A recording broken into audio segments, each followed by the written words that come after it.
last week was the May inflation data came out on Friday, which was significantly worse than I think the market was expecting. Definitely led to the sell-off we saw on Friday. And I definitely didn't like seeing a seeming acceleration in the data. I believe it's very unpredictable trying to time macro and trying to figure out how everyone's going to respond to macro. As a long-term investor, I try and ride things out. When people look at the longer term, they tend to calm down.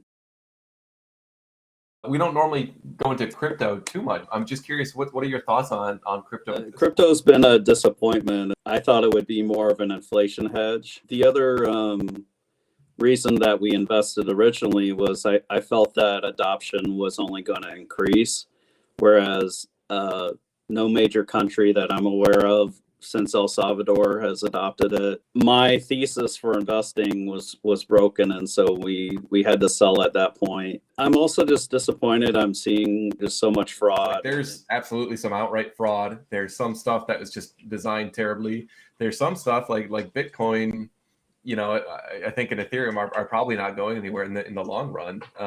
But that doesn't mean that they're, you know, going to be adopted by, you know, 50% of S&P 500 companies as like a treasury holding like people were thinking a year ago. One of my concerns is that I think we have this gambling culture, and I think crypto has accelerated it. I don't think it's a positive.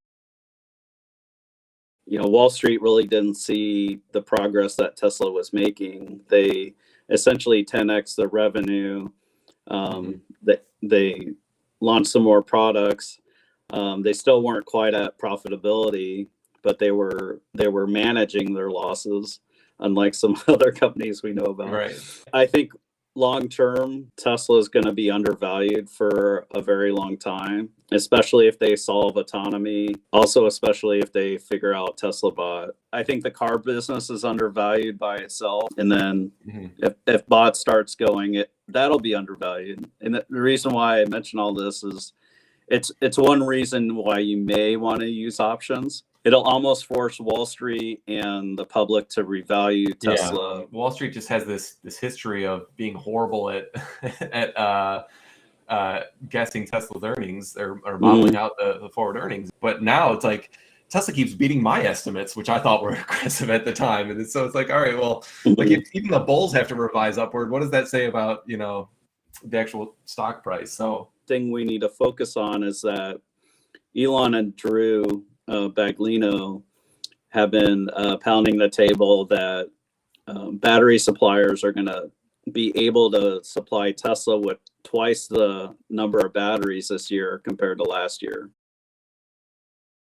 In the middle of a year where they're going to triple earnings, potentially. And then, you know, the year after that, they may grow earnings by over 50%. I just have a hard time seeing Tesla getting below,